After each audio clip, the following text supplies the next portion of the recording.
ఈ వీడియో ముఖ్యంగా పేరెంట్స్ కోసం మాత్రమే. మీ పిల్లలు గనుక మీ దగ్గరకొచ్చి, నేను ఒకళ్ళని ప్రేమిస్తున్నా, వాళ్ళని పెళ్లి చేసుకుందాం అనుకుంటున్నా అని చెప్పేసి అన్నారు అనంటే, అప్పుడు మీరు డైరెక్ట్ రిజెక్ట్ చేయకుండా, ఫస్ట్ అసలు వాళ్ళెవరు? వాళ్ళేం చదువుకున్నారు? ఏం చేస్తున్నారు? ఏంటిదనేది మీరు ఎట్లనైతే అరేంజ్డ్ మ్యారేజ్ కోసం అని చెప్పేసి మీరు ఇన్ఫర్మేషన్ గ్యాదర్ చేస్తారో, సేమ్ అట్లనే ఇన్ఫర్మేషన్ గ్యాదర్ చేసుకోండి. చేసుకొని అప్పుడు 2 కుటుంబాలు కూర్చొని మాట్లాడుకొని, అసలు వీళ్ళేం చేద్దాం అనుకుంటున్నారు? వీళ్ళేం చేస్తారు పెళ్లి చేస్తే? వీళ్ళకి మనం ఎంతవరకు సపోర్ట్ ఇస్తే వీళ్ళు ఇంకా సక్సెస్‌ఫుల్ కాగలుగుతారని చెప్పేసి ఆలోచించుకొని ఒక ప్యాటర్న్‌గా మీరు వెళ్ళండి. వెళ్ళి వాళ్ళకి సపోర్ట్ ఇచ్చి మ్యారేజ్ చేయండి. అంతే తప్పితే గాని మీరు డైరెక్ట్ రిజెక్ట్ చేస్తే మాత్రం ఈ కాలంలో చాలా ప్రాబ్లమ్స్ ఫేస్ చేయాల్సొస్తది. అవి నార్మల్ ప్రాబ్లమ్స్ కాదు. మీరు అనుకున్న దానికంటే మించున్నాయి ఇవి. సో, అసలు మీరు లవ్ మ్యారేజ్‌ని ఎందుకు రిజెక్ట్ చేస్తారు? మేబీ కులమో, డబ్బో, మతమో ఏదో ఒకటొస్తది. ఏదో ఒకటి మిమ్మల్ని సొసైటీలో ఉంచనీయకుండా సొసైటీ వాళ్ళు మిమ్మల్ని క్వెషన్ చేస్తారు అనే భయంతోటి మీరు ఆ లవ్‌ని రిజెక్ట్ చేయడానికి ట్రై చేస్తారు.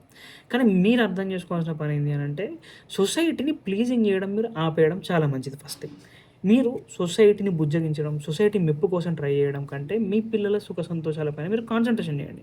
మీరు ఇంకోటి ఏం ఆలోచిస్తారంటే అడ్జస్ట్‌మెంట్. ఏమున్నది మా అయ్య అవ్వల కాలంలో ఏయలేదా? అప్పుడు ఇద్దరికి పెళ్లిళ్లు చేస్తే మేము అడ్జస్ట్ అయ్యి మేము ఉంటలేమా అని చెప్పేసి అంటారు.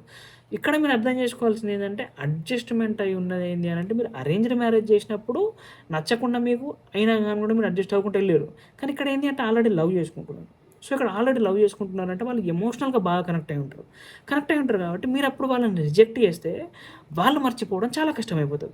ఫర్ సపోజ్ ఇప్పుడు మీ కాలమే ఉన్నది. మీ కాలంలో ఏంది అనంటే ఇద్దరు వ్యక్తులు ప్రేమించుకున్నారనుకో వాళ్ళు ఆల్రెడీ ఎమోషనల్‌గా బాగా కనెక్ట్ అయ్యి ఉంటారు. కనెక్ట్ అయిన తర్వాత అప్పుడు పేరెంట్స్ ఏం చేస్తారంటే వాళ్ళ లవ్‌ని రిజెక్ట్ చేసేసి వేరే వాళ్ళకిచ్చి పెళ్లి చేస్తారు. అమ్మాయిని ఒకరికిచ్చి పెళ్లి చేస్తారు. అబ్బాయిని ఒకరికిచ్చి పెళ్లి చేసేస్తారు. చేసేసిన తర్వాత వాళ్ళిద్దరి మధ్యలో ఆ డిస్టెన్స్ అనేది వాళ్ళకు కొంచెం టైం ఇచ్చిందన్నట్టు మర్చిపోవడానికి. ఎట్లా అనంటే వాళ్ళకి తెలుసు నాకు నచ్చని వ్యక్తితోటి పెళ్లయిందనే విషయం వాళ్ళకి తెలుసు.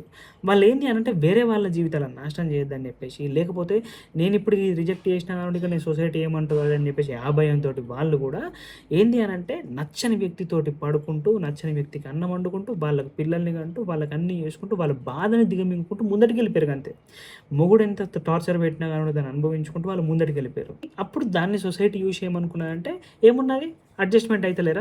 అడ్జస్ట్‌మెంట్ అయి బతికిపోతారు అందరికంతే. పెళ్లి అట్నే నడుస్తదని చెప్పేసేసి దానికొక జస్టిఫికేషన్ ఇచ్చేసిర్రు. కానీ అడ్జస్ట్‌మెంట్ అనంటే అది గాదు. సో, ఇప్పుడు ఇక్కడ ఇంకొక విషయం ఏంది అనంటే చాలామందని అంటారు.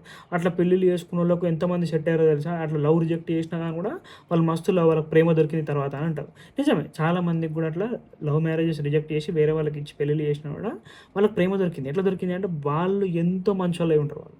వాళ్ళు ఎంతో మంచోళ్ళై ఉంటారు. లేకపోతే వీళ్ళన్నంత మంచోళ్ళై ఉంటారు. వాళ్ళిగ నా లైఫ్‌ని నేను లీడ్ చేసుకోవాలని చెప్పేసి ఏదో ఒక డెసిషన్ వాళ్ళు తీసుకొని ముందటికి పోయిర్రు వాళ్ళు. ముందటికి పోయారు. కానీ సొసైటీ ఏమనుకున్నారంటే వాళ్ళు చేసిన ధైర్యాన్ని, వాళ్ళు చేసిన సాహసాన్ని వాటిని గుర్తియకుండా అడ్జస్ట్‌మెంట్ అయ్యి వెళ్ళిపోయారని చెప్పేసి అని అనుకున్నారు. సో, అక్కడ వాళ్ళు బాగా కరేజ్ చూపించారు. కానీ ఈ కాలంలో మాత్రం అట్లా కాదు. ఈ కాలంలో ఎట్లున్నది అనంటే ఒక్కో వ్యక్తిని మర్చిపోవడం అనేది చాలా కష్టం అసలు. ఎంత కష్టం అనేది మీకు చెప్తా. ఇప్పుడు జనరల్‌గా మీరిప్పుడు ఇద్దరు ఒక లవ్ మ్యారేజ్‌ని రిజెక్ట్ చేసిర్రు. వేరే వాళ్ళకిచ్చి పెళ్లిళ్లు చేసిర్రు. పెళ్లిళ్లు చేసిన తర్వాత ఏమైతది అనంటే వాళ్ళకి ఫోన్‌లు ఉంటాయి కదా! ఆ ఫోన్‌లల్లో వాళ్ళ ఫోటోలుంటాయి, వీడియోలుంటాయి, వాళ్ళు మాట్లాడుకున్న వాట్సాప్ చాట్స్ ఉంటాయి, కాల్స్ ఉంటాయి. ఇవన్నీ ఏదో ఒక క్షణంలో వాళ్ళ లవర్‌ని గుర్తు చేస్తాయి.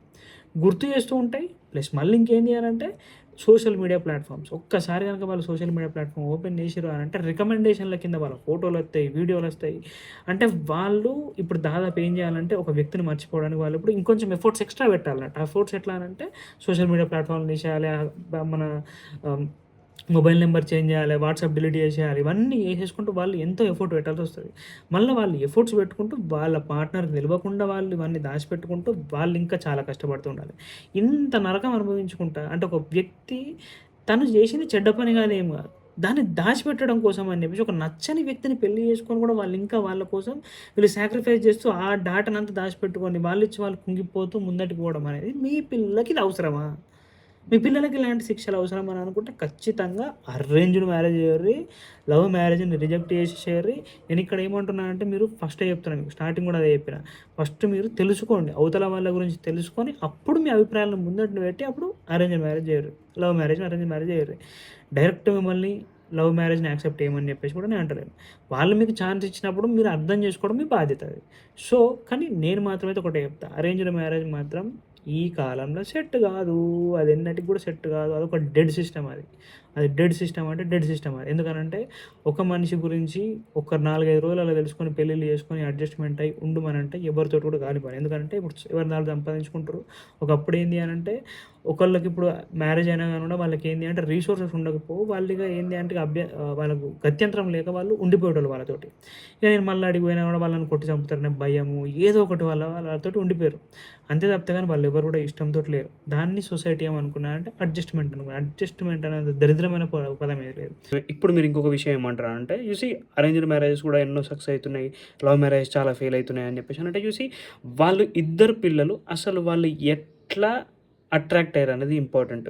ఇప్పుడు అరేంజ్డ్ మ్యారేజ్ అయినప్పుడు వాళ్ళిద్దరికి కూడా ఒకరి అందం ఒకళ్ళకి నచ్చి, వాళ్ళకి ఇక వాళ్ళ ఫ్యామిలీ బ్యాక్‌గ్రౌండ్‌లో కొన్ని విషయాలు ఏవైతే మీరు చెప్తారో ఆ విషయాలు నచ్చి వాళ్ళిద్దరికి అప్పుడు ఓకే అనిపించింది అని అంటే నెక్స్ట్ వాళ్ళకి గనుక అర్థమైపోయిందనుకో అసలు ఈ హ్యూమన్ బిహేవియర్ గానీ, ఆ వాడి బిహేవియర్ గానీ, వీళ్ళ బిహేవియర్ గానీ నచ్చింది అంటే మనస్పర్ధలు వచ్చే అవకాశం స్టార్ట్ అయితది. అప్పుడు వాళ్ళిద్దరు కలిసి దాన్ని ఎట్లా రిజాల్వ్ చేసుకుంటారు అనేది ఇంపార్టెంట్. ఇప్పుడు వాళ్ళిద్దరి మధ్యలో గనుక కరెక్ట్ అడ్జస్ట్‌మెంట్ చేసుకునేంత సిట్యుయేషన్స్ గనుక హ్యాండిల్ చేసుకునేంత ఇంటెలిజెన్స్ గనుక లేకపోతే అప్పుడు ఖచ్చితంగా సంసారాలు కుప్పకూలుతాయి. అవి లవ్ మ్యారేజ్ అయినా కూడా, అరేంజ్డ్ మ్యారేజ్ అయినా కూడా.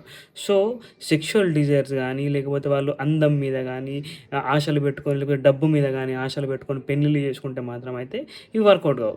పెళ్లి చేసుకుంటున్నాం అనంటే వాళ్ళు ఫస్ట్ అసలు పిల్లలు తెలుసుకోవాల్సిన విషయం ఏంటిదనంటే అసలు నేను వీడిని ఎందుకు పెళ్లి చేసుకోవాలి? డబ్బు కోసం పెళ్లి చేసుకుంటున్నాం అంటే ఇవాళ డబ్బు ఉంటది, రేపు పోతది. అసలు మీరిద్దరు కలిసి అసలు పెళ్లి చేసుకొని ఏం చేద్దాం అనుకుంటున్నారు అనేది ఇంపార్టెంట్. మీ మెంటాలిటీ ఏందో మీకు తెలుసు. దాన్ని అబ్జర్వ్ చేసుకోవాలి. దాని గురించి అనాలిసిస్ చేసుకోవాలి. సో, అట్లా వాళ్ళు ఏ పెళ్ళైనా కూడా సక్సెస్ అయితది. వాళ్ళిద్దరు మ్యూచువల్‌గా అసలు ఎట్లా ట్రీట్ చేసుకుంటున్నారు ఒకళ్ళొకళ్ళు, వాళ్ళు ఎట్లుంటున్నారు, ఏం చేస్తున్నారు, వాళ్ళ కెరియర్ కోసం ఏం ప్లాన్ చేస్తున్నారు, వాళ్ళు ఆహ్, ఫైనాన్షియల్ స్టెబిలిటీ కోసం వాళ్ళు ఏం ప్లాన్ చేస్తున్నారు ఇద్దరు కలిసి అనేది ఇంపార్టెంట్. సో, అట్లా ప్లాన్ చేసుకొని ఇద్దరికి ఒకరొకరు అడ్జస్ట్‌మెంట్ అట్లా సక్సెస్‌ఫుల్ అయిన పెళ్ళిళ్ళే ఎక్కువుంటాయి. ఇప్పుడు మొగోడు మంచోడయిండనుకో ఆడిది చెప్పింది ఇంటాడు. ఆడిది మంచిదయిందనుకో మొగోడు చెప్పింది ఇంటాడు. సో, ఇప్పుడు వీళ్ళిద్దరు గనుక తెలివి తక్కువోళ్ళయ్యారనుకో ఎప్పుడైనా కూడా గొడవ పడుతూనే ఉంటారు.